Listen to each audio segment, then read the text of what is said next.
Assalamu alaikum wa rahmatullah. Today I'll show you server monitoring system. This is monitoring June. You can see admin panel. This is dashboard.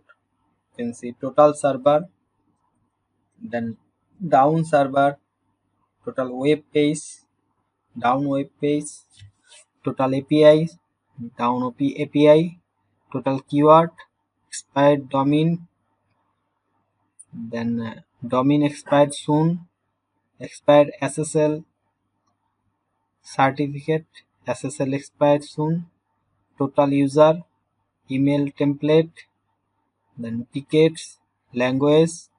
Another option is email template. You can add and customize template, edit also. Then user,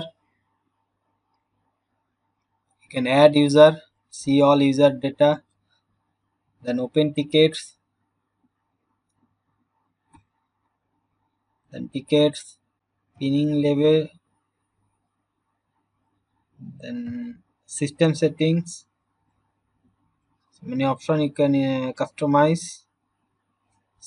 Auto integrator, system logs, footer text, private policy terms and use, language, all you can customize. Then edit your profile, change your password. If you want this, check out link in the description below. Thank you.